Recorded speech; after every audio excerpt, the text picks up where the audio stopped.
Shadow, you This the nigga man. fucking Tory Lanez got stabbed in jail. So we're gonna see what happened. Shout out 1090 Jake though. He's been making these kind of videos for a minute.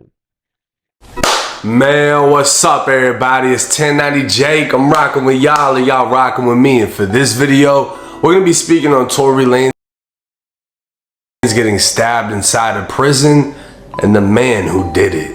May 12th, 2025, located north of Los Angeles lies the California Correctional Institution in Tehachapi, California. In 2021, Yo, I still can't believe bro went to jail. Like, that shit don't even feel real.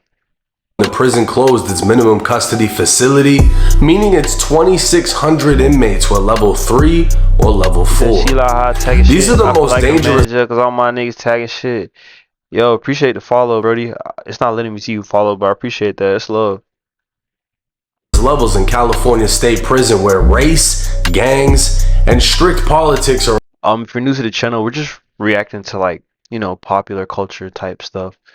So hell yeah, definitely check out some of the other videos.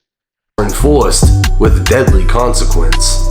The only step above this would be the maximum security inmates housed within the security housing unit, otherwise known as the SHU. Yo, this jail looks fucking terrible. Like, imagine having to live here. Disciplinary confinement reserved for the prison's most violent, whose only escape from a cell is a human dog cage.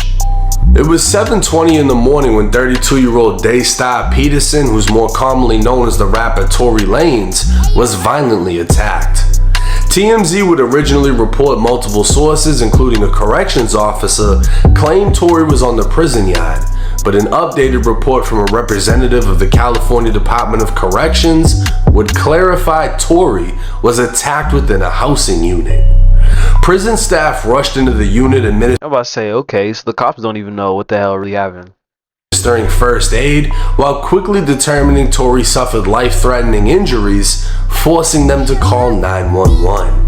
Video would emerge of who's believed to be Tory Lanez landing in a life flight helicopter at Kern Medical Center in Bakersfield, California, an hour-long drive from the prison. Oh my god, bro, like, he's been through a lot. With that distance, a helicopter was the only form of transportation able to move him fast enough to save his life. A message to Tory Lanez's Instagram account would state he'd been stabbed 14 times. 14 times? Bro. 7 wounds to his back, 4 to his torso, 2 to the back of his head, and 1 to the left side of his face. Both of his lungs collapsed, and he had to be placed on a breathing apparatus. Oh my god, do you think he was targeted? Probably because he's famous, like, but at the same time too, like, he's been in there a while, you know, like, why is he just now getting attacked? Luckily, Tory was breathing on his own, and despite the pain was talking normally, in good spirits, and deeply thankful to God that he is pulling through. He also wanted to thank everyone. I feel like a manager because all my niggas tagging shit. Yo, appreciate the subscription. That's love. What the fuck? Low-key going crazy. But yeah, thank you. I really appreciate that for sure. You know, just be reacting to videos I think are cool, you know? So for their continued prayers and support. Based on his wounds, it can be assumed Tory was attacked from behind, as the majority of his wounds struck his back and behind his head. Initially, no word was released as to who did it, leaving room for speculation. Because this took place in California, the only time someone is stabbed and it doesn't result in a race riot is if they are stabbed by their own race. But that isn't the case here. Compton rapper. Oh, okay, if that's not the case, then what's the point of bringing it up? Spider Loke would post a conversation with a current inmate at Tehachapi. The man would claim Tory was on a tier full of Mexicans when a Mexican stabbed Tory. He'd confirmed Tory had to be airlifted from the prison and the prison was placed on lockdown. He'd also confirmed as soon as the lockdown is lifted, the blacks will be seeking revenge on the Mexicans. What's Gucci? What's cracking? What it do, Fight? Shit, nothing much to look, right? This morning, brother, the Mex came out and bust on the boy Tory. You know, they airlifted him and all that, so, you know, Nah, that's gonna respond when we come off this shit. We're gonna respond the right way to that. They laid the yard down? Nah, it happened in the building. What was it over? It was over some, what he had did he have a debt, a gambling debt or something? Nah, nothing like that. Shit, we don't even really know. We don't even know the whole situation, you know. So it was just like some foul play. So it's finna be up. Yeah, it's it for sure with some foul play. Damn, cuz. Foul play. It wasn't even that though. Wasn't nobody right there with him when it happened? Wasn't nobody right there with him when it went down? Let's fast forward a little bit. I guess nobody. Boats, snitch. I'm already. Tehachapi has a known reputation for being SNY, otherwise known as a special needs yard. These yards are known to house gang dropouts, snitches, sex offenders, and anyone else whose life is threatened by being in general population. But California has also recently implemented 50-50 yards, half general population, half SNY, to integrate the two prison societies. Bro, that's a terrible idea, bro. That's why they're kept separate, because if they're in general population, they're gonna get beat up and hurt. Like, whosever idea it was to bring those two populations together is just not doing it right. This goes against strict prison gang politics, mainly for the Mexicans and whites who are allegedly forced to attack any rival or SNY inmate to essentially remove themselves from the yard until they are placed back in general population amongst the quote-unquote honorable convicts. While general population is deadly, it's controlled chaos, and SNY yards can be just as dangerous, if not worse, as the gang politics that keep things in line go out the window and violence becomes rampant. It's unclear if Tory was in fact SNY, as that comes with its own bad reputation within prison, but it's likely Tory was placed on a 50-50 yard, and his politics didn't require him to remove himself. Now, Tory's attacker would be identified as 42-year-old Santino Casio, a man with a dark violent history. Okay, so he got attacked by a Hispanic guy. So, I don't know. On June 8th, 2022, a then 20-year-old Santino, who went by the name Sonny, was heard arguing with his 13-year-old girlfriend. Minutes later, she was shot in the face with a shotgun. Santino would go on the run for 2 weeks before being arrested.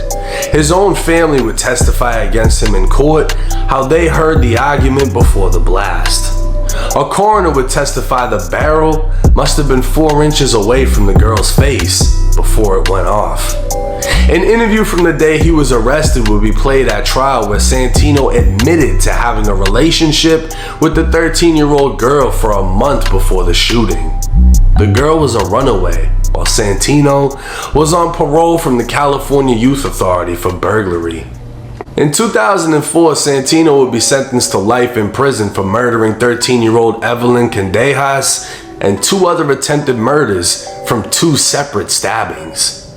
While in prison, he'd be sentenced to an additional 6 years for a prison stabbing on another inmate, and in 2018, he was sentenced to an additional 2 years for possessing a knife. Yeah, he doesn't really care anymore.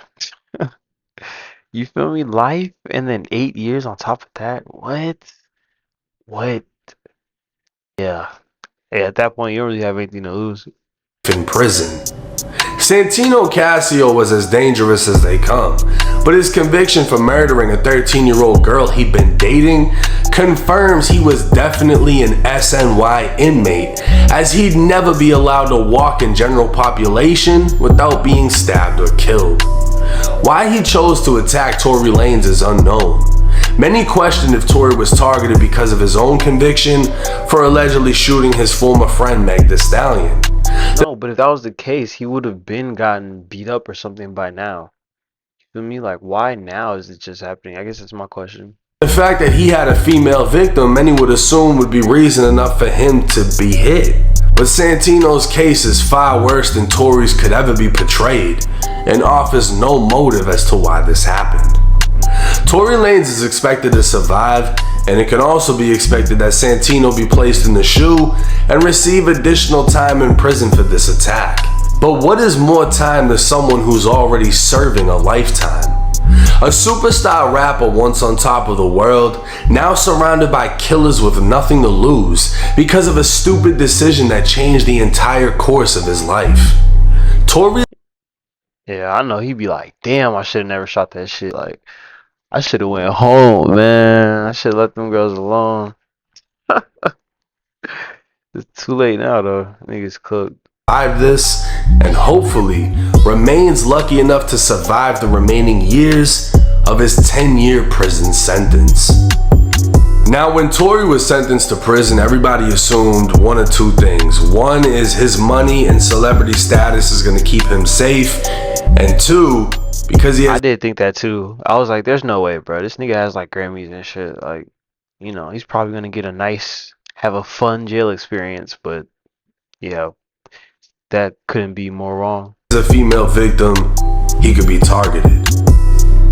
I don't know if either one played a role in this, but the fact that Tory was damn near killed, right? Because prisons don't call in a helicopter for nothing. They all have medical units within the prison. Like, if it's superficial, they'll fix you.